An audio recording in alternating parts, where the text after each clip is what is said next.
Assalamualaikum warahmatullahi wabarakatuh. Halo semuanya.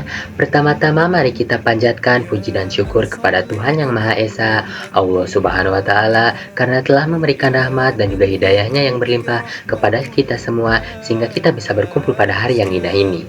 Saya ucapkan terima kasih kepada teman-teman sekalian karena telah berkenan dan juga bersedia untuk menyimak dan juga mendengarkan penjelasan saya tentang topik Ma'rifatul Insan atau mengenal diri manusia. Perkenalkan, saya Raditya Saputra dari kelas C325 jurusan S1 Akuntansi dengan nomor induk 102255094 dari Universitas Teknologi Digital Bandung.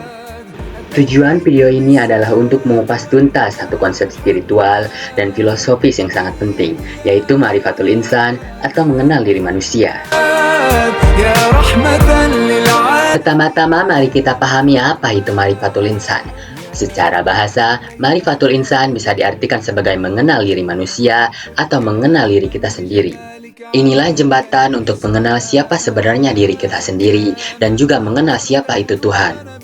Pemahaman ini kemudian membawa kita pada pernyataan fundamental. Jika kita adalah makhluk yang diciptakan, lantas apa tugas peran utama yang diberikan oleh Sang Pencipta kepada kita? Untuk menjawab hakikat peran manusia ini, tidak ada jawaban yang lebih sahih selain yang disampaikan langsung oleh Allah Subhanahu wa Ta'ala dalam kitab suci Al-Quran. Peran ini diabadikan dengan jelas dalam surat Al-Baqarah ayat ke-30, yaitu ketika Allah Subhanahu wa Ta'ala berdialog dengan para malaikat sebelum penciptaan manusia. Allah Subhanahu wa Ta'ala berfirman,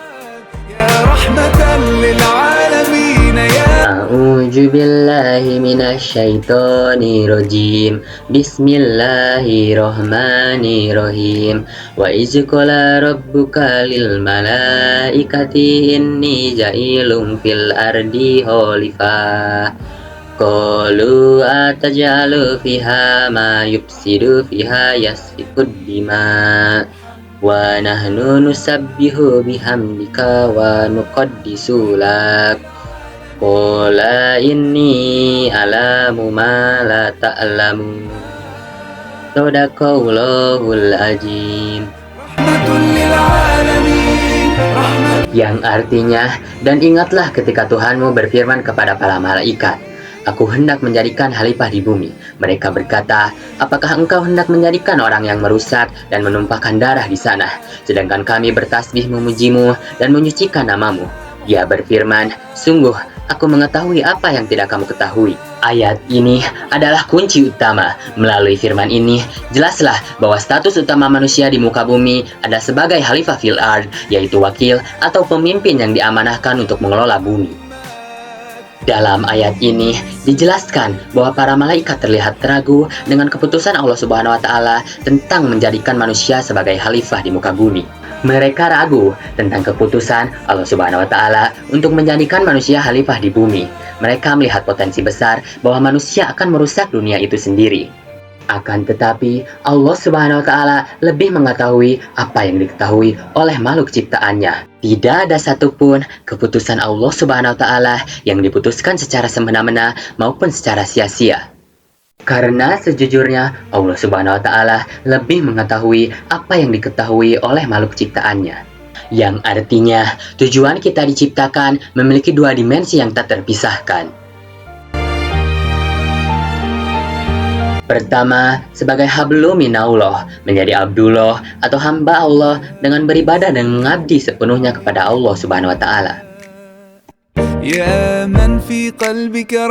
Kedua, hablum minannas, menjadi khalifah dengan menjaga, memakmurkan, dan mengelola alam semesta ini secara adil dan bijaksana sesuai dengan ketentuan ilahi. Dengan demikian, bisa saya simpulkan, Ma'rifatul Insan adalah kesadaran penuh bahwa potensi diri yang kita miliki berupa akal, hati, dan jasad harus diorientasikan untuk menjalankan peran ganda ini. Mengenal diri adalah menyadari sebuah amanah. Sebagai penutup, marilah kita senantiasa berusaha menjadi hamba yang pandai bersyukur, sekaligus khalifah yang bertanggung jawab. Semoga penjelasan saya ini bisa menjadi berkah dan juga menjadi ilmu bagi kita semua. Sekian dari saya, mohon maaf bila ada salah ucap dan juga salah kata. Saya ucapkan terima kasih. Wassalamualaikum warahmatullahi wabarakatuh. قلوبنا بالقرآن يا